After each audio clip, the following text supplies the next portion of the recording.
For any of you to have the chance to pull off the upset in November's general election, you'll need to unite Republicans and attract support from unaffiliated voters. But Scott Bottoms and Barb Kirkmeyer, you have both said that you will not support Victor Marx if he is your party's nominee for governor. Mr. Bottoms, you have described Mr. Marx as a con man. That's a pretty serious charge. Why don't you take 1 minute to explain why, and then Mr. Marx will have 1 minute to respond. Yeah, I stand by that. I also said he was corrupt, and I also said he lies, and he lied to me personally quite a few times. And so I stand by that. I can't put somebody like that any more than I can put a Democrat into the governor's seat. I'll support Senator Kirkmire. We don't see eye to eye, but I don't think she's corrupt. All of the allegations going on out there, you got to be blind or naive or something not to at least believe a handful of these. And I also have talked to people in CIA, FBI, State Department. They've confirmed a lot of these things to me personally. In fact, some of your reporters got their information from me. And so the idea that I'm going to support that, I can't do it. He conned my church. I'm not okay with that, and I'm going to stand against that 100%. How specifically did he con your church? He came and told me that he rescued, the term he used was rescued, not gave teddy bears to, but he rescued 45,000 people in over 100 situations, 30 countries. And that was a lie. Mr. Bottoms, thank you. Mr. Marx, your response. You're mean. You know, this is the same rhetoric as someone who's desperate, who's already lost. And the things that he says, I can just say this: accusations without evidence is nothing more than gossip or a lie. And if those things were so bad that you personally were offended, as a pastor, according to the Word of God, aren't you supposed to come to me directly versus start to publicize it? I actually reached out to you. The reference where I think you got your feelings hurt is the night before I announced, Scott, you said, we got to talk. So when we talked, you said, don't announce you're running. I said, why not? You said, well, I had thoughts about you being my lieutenant governor. And I said, I can't, Scott. You said, why not? I said, because you can't win. And I stand by that. Ms. Kirkmire, you have also said that you will not support Mr. Marx. We're going to let Ms. Kirkmire speak here. You've also said that you will not support Mr. Marx if he's your party's nominee. Why not? And what's that going to mean for Republicans in down ballot races if your party is visibly split over your nominee for governor?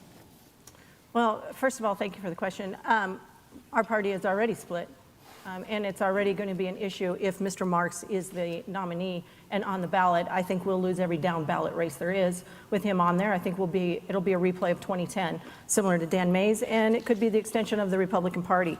But the reason I have said that I will not support Mr. Marx is because, one, I mean, he is unqualified, but that's not really the reason. It's because he's unfit. By his own words, he has said he's unfit. He talks about homicidal and suicidal tendencies.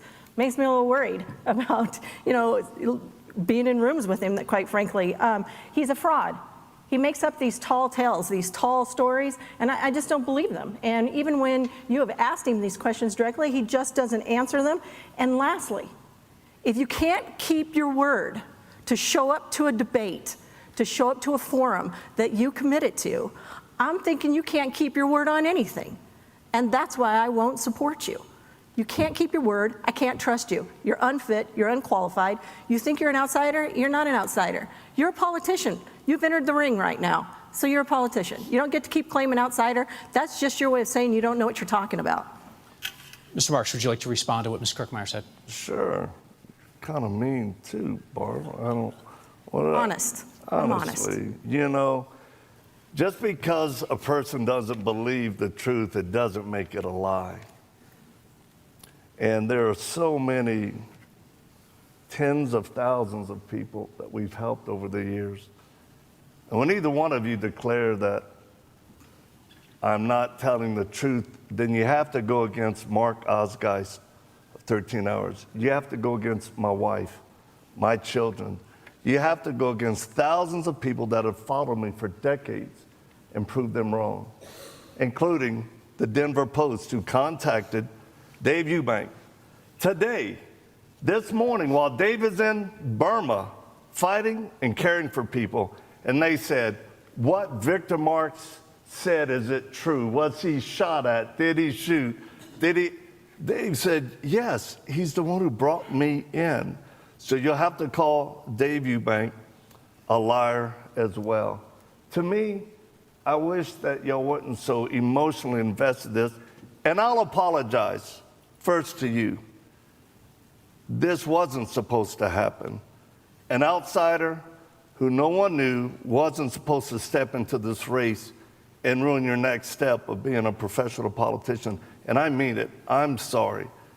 And Scott, well, you didn't have a chance anyway, but I know it still bothered you. And I never meant to hurt either one of y'all's feelings. It's just I didn't think y'all could win. And if somebody doesn't win that Republican chair as governor, there's a lot of people going to continue to move out and continue to suffer.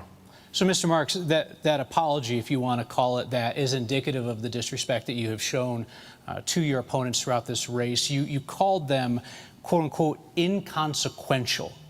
You certainly may feel like you're the best candidate suited to be governor, but why dismiss people with years and decades of government experience by calling them inconsequential on national television? They've been elected to represent Coloradans.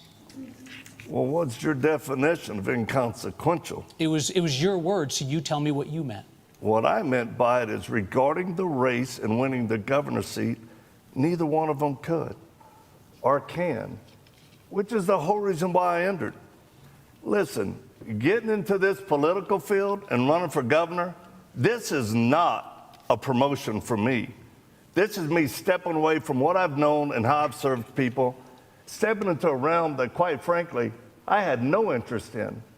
But the pain, the suffering of Coloradans that are watching, that 6'7" dude that I met 3 days ago at an arm wrestling match who came up to me, guarantee you he was 320 if he was a pound, said, I make $80,000 a year, Mr. Marx. I can't afford to buy a house. I have 3 children. What are you going to do to help us? Just to clarify, you said you don't believe that they can win, but if Mr. Bottoms or Ms. Kirkmire is your party's nominee, you will support them? 100%. Okay. That's what we call a good Republican. Thank you.